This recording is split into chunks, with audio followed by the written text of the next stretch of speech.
할렐루야, 반갑습니다. 2020년 7월 14일 화요일 신성의 아침입니다. 오늘도 주님의 평강이 여러분과 함께 하시길 주의 이름으로 축원드립니다. 함께 할 찬송 214장입니다. 나 주의 도움 받고자. 1절입니다. 나 주의 도움 받고자 주 예수님께 빕니다. 그 구원 허락하시사 날 받아주소서. 내 모습 이대로 주 받아주소서. 날 위해 돌아가신 주 날 받아주소서.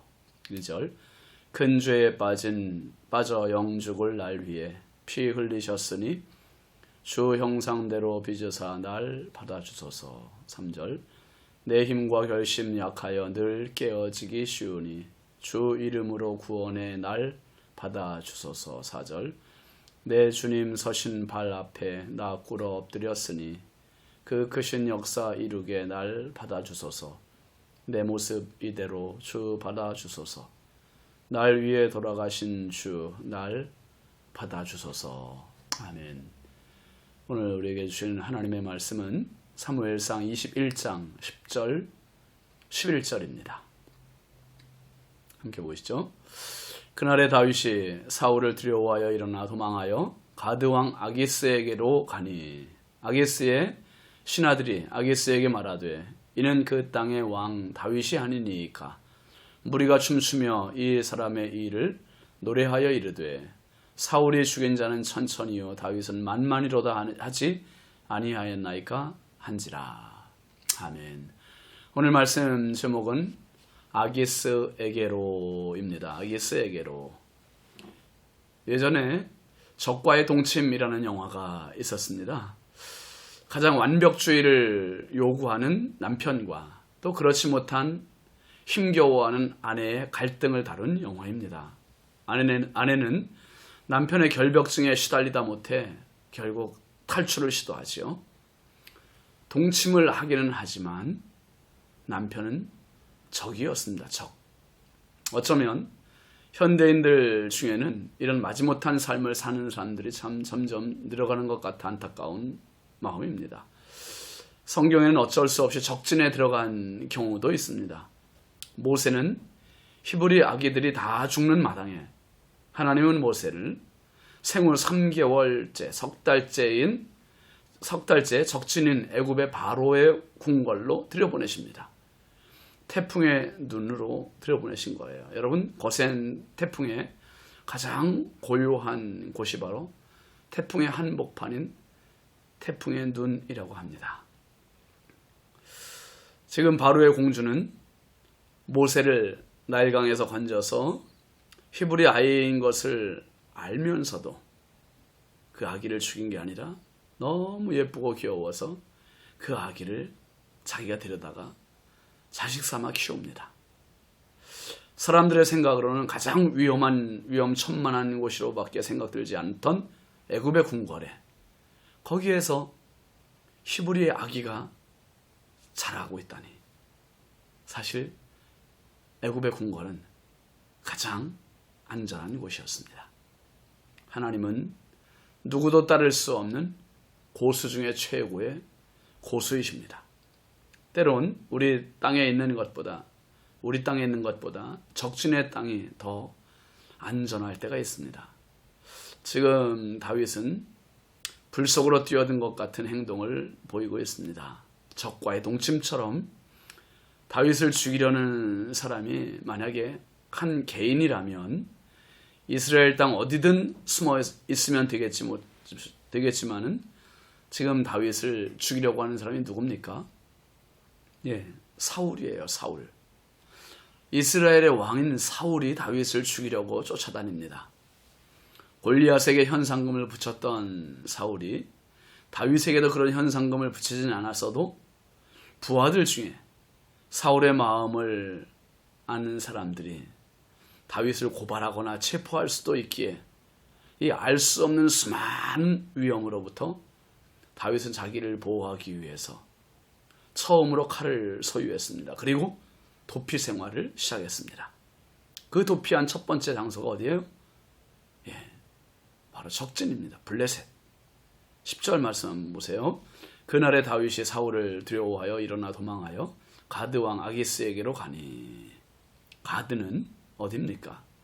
골리앗의 고향입니다. 골리앗의 고향. 가드 사람 골리앗 그렇게 얘기하지 않았습니까? 이게 웬일입니까? 차라리 이스라엘에 숨어 있는 게 낫지 않을까요? 다윗의 선택이 과연 옳은 걸까요? 다윗의 지금 입장은 죽음을 이미 넘어선 사람입니다. 그리고 죽음을 각오한 사람, 그가 다윗이에요. 양을 지킬 때 곰과 사자를 물리칠 때도 골리앗 앞에 섰을 때도 그는 죽음을 각오한 시간이었습니다. 이제 다윗은 생명이 나에게 달려있는 게 아니라 하나님의 것임을 확실히 믿는 사람입니다. 맞습니다, 여러분. 생명은 내가 함부로 손댈 수 있는 영역이 아닙니다. 생명의 주인은 하나님이세요. 나의 생명도 하나님이시고 남의 생명도 하나님이시죠. 11절 말씀 한번 보세요. 아기스의 신하들이 아기스에게 말하되 이는 그 땅의 왕 다윗이 아니니까. 무리가 춤추며 이 사람의 일을 노래하여 이르되 사울이 죽인 자는 천천히요 다윗은 만만이로다 하지 아니하였나이까 한지라. 가드 왕 아기스의 신하들이 왕에게 다윗을 소개합니다. 뭐라고 합니까? 이는 그 땅의 왕 다윗이 아니니까. 이미 다윗은 이름이 다 알려졌어요. 무명한 일개 목동에서 이스라엘뿐 아니라 블레셋까지 그 명성이 아주 높아진 것입니다. 그냥 유명한 정도가 아니라 왕이라고 부름을 받고 있어요. 그러면서 노랫가락까지 말합니다. 사울이 죽인 자는 천천히요 다윗은 만만이로다. 안에서도 밖에서도 다 알려진 왕, 그가 다윗입니다. 때로 우리는 위기에 봉착할 때가 얼마나 많습니까? 그런 위기에 어떻게 대처해야 하는 것이 지혜인지 배울 수 있습니다. 위기는 피해야 할 때도 있고요, 물러서야 할 때도 있고요, 아니면 맞서야 할 때도 있습니다. 요셉이 보디발의 아내의 유혹을 받을 때 요셉은 함께 있지도 않았다고 했습니다. 보디발의 아내를 피하는 거지요. 그리고 북이스라엘의 아합 왕을 상대했던 엘리야 선지자는 아합의 처 이세벨이 죽이려고 할 때 물러갔습니다. 그럼 어떤 때 맞서야 합니까? 다니엘이 페르시아 제국에서 매일 3번 기도하는 문제를 양보하지 않고 맞섭니다. 다니엘의 세 친구는 신상 앞에 또 절하는 것에 대해서 맞짱을 뗍니다. 결국 다니엘은 사자불에, 세 친구는 풀무불에 던져지지만 그들은 오히려 죽음의 자리에서 살아나올 수 있었습니다. 비본질적인 문제는 여러분 피하거나 아니면 물러설 수 있습니다. 그게 지혜일 때가 많아요. 그런데 본질적인 문제에 있어서는 피해서도 아니고 물러서도 아니고 이건 정면 승부를 해야 합니다. 예수님은 인류 구원을 위해 십자가에 죽으심을 자원하셨습니다. 정면 승부하신 겁니다. 예수님의 정면 승부가 예수님의 옥체가 찢겨지는 아픔과 고통, 말할 수 없이 큰 고난이었지만 반대로 우리에게는 영원한 생명과 구원의 은혜가 주어지지 않았습니까? 오늘 말씀해 보면 아기스에게로라는 말이 있습니다.